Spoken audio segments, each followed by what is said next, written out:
One welcome back to my channel. आज हम class 11th accountancy का एक बहुत इंपॉर्टेंट टॉपिक पढ़ने वाले हैं, dishonour of bill of exchange, noting charges और रेन्युअल ऑफ बिल। इस टॉपिक से बोर्ड एग्जाम्स में थ्योरी और जर्नल एंट्रीज दोनों पूछी जाती है। तो चलिए शुरू करते हैं। Let's start. What do you understand by the term dishonour of bill? सबसे पहले समझते हैं डिसऑनर ऑफ बिल होता क्या है। जब असेप्टर बिल की मैच्योरिटी डेट पर पेमेंट नहीं करता तो उस सिचुएशन को डिसऑनर ऑफ बिल कहते हैं। सिंपल वर्ड्स में बिल एक्सेप्ट तो कर लिया था लेकिन ड्यू डेट पर पेमेंट नहीं हुई, तो उसको हम क्या बोलते हैं, डिसऑनर ऑफ बिल। अब इसके कुछ कॉमन रीजंस हो सकते हैं, जैसे कि बैंक अकाउंट में सफिशिएंट बैलेंस ना होना, असेप्टर का पेमेंट देने से मना कर देना, या फिर इंसॉल्वेंसी यानी असेप्टर फाइनली फाइनेंशियली पेमेंट करने की पोजीशन में ना हो, या फिर बिल किसी टेक्निकल रीजन की वजह से ऑनर ना हो। डिसऑनर होने के बाद बिल क्लोज हो जाता है और ड्रॉर को अपना पैसा रिकवर करने का लीगल राइट मिल जाता है। Next, accounting treatment of dishonour. अब देखते हैं अकाउंटिंग ट्रीटमेंट। ड्रॉर की बुक्स में क्या होता है, बिल्स रिसीवेबल अकाउंट क्लोज हो जाता है और असेप्टर अकाउंट डेबिट होता है, क्योंकि अब असेप्टर से अमाउंट दोबारा रिकवर करना है। इसलिए अगर ड्रॉर ने नोटिंग चार्जेस पे किया है तो वो भी असेप्टर से रिकवर किया जाएगा। इसलिए असेप्टर अकाउंट डेबिट और कैश अकाउंट या फिर बैंक अकाउंट क्रेडिट होता है। अब असेप्टर्स की बुक में बिल्स पेबल अकाउंट क्लोज हो जाता है और ड्रॉर अकाउंट क्रेडिट किया जाता है। अगर नोटिंग चार्जेस भी पे करने हैं तो उनकी लायबिलिटी भी असेप्टर के ऊपर आती है। Next topic is noting charges. अब बात करते हैं नोटिंग चार्जेस की। जब भी डिसऑनर हो जाता है तो ड्रॉर लीगल प्रूफ के लिए नोटरी पब्लिक के पास जाता है। नोटरी पब्लिक ऑफिशियली रिकॉर्ड करता है कि बिल डिसऑनर हुआ है।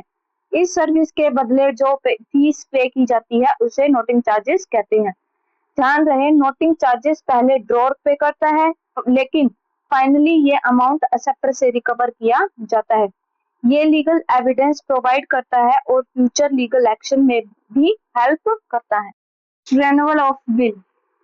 कभी कभी असेप्टर ड्यू डेट पर पेमेंट नहीं कर पाता लेकिन दोनों पार्टीज के बीच म्यूचुअल एग्रीमेंट हो जाता है कि ओल्ड बिल कैंसिल करके एक नया बिल बना दिया जाए। इसी प्रोसेस को रेन्युअल ऑफ बिल कहते हैं।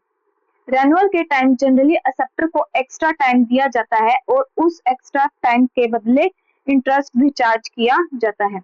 अब प्रोसेस बहुत सिंपल है। सबसे पहला क्या होता है, ओल्ड बिल डिसऑनर, फिर इंटरेस्ट कैलकुलेट किया जाता है, ओल्ड बिल कैंसिल होता है, फिर न्यू बिल ड्रॉ किया जाता है और फाइनली असेप्टर उस न्यू बिल को एक्सेप्ट करता है। Treatment of renewal. Accounting treatment में सबसे पहले ओल्ड बिल को डिसऑनर रिकॉर्ड किया जाता है।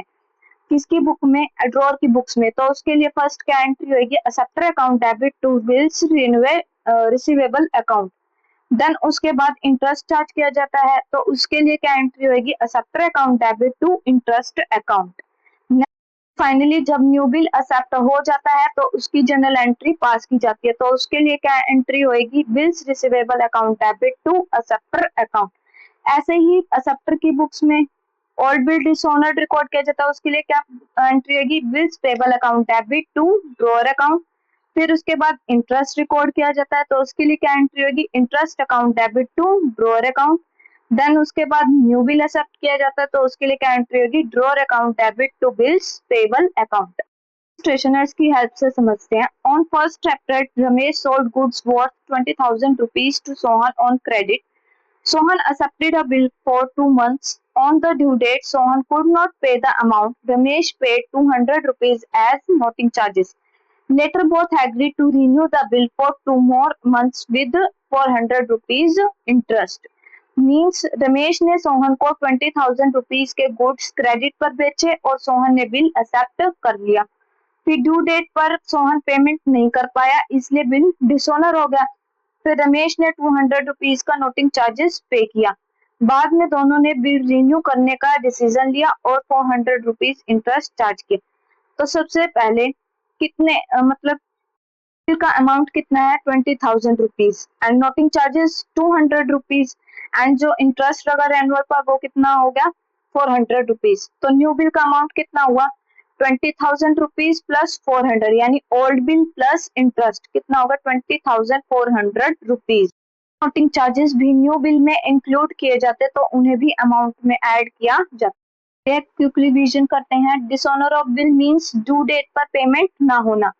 Next, noting charges means notary public को दी गई legal fees. And renewal of bill means old bill cancel करके इंटरेस्ट के साथ न्यू बिल इशू करना। अमाउंट कैलकुलेट करने के लिए क्या फॉर्मूला होता है? Old bill amount plus interest plus noting charges अगर इंक्लूड है तो। तीनों कॉन्सेप्ट्स और इनकी जर्नल एंट्रीज बोर्ड एग्जाम्स के लिए बहुत इंपॉर्टेंट है। If you found this explanation helpful, don't forget to like, share and subscribe to the channel. Thank you for watching.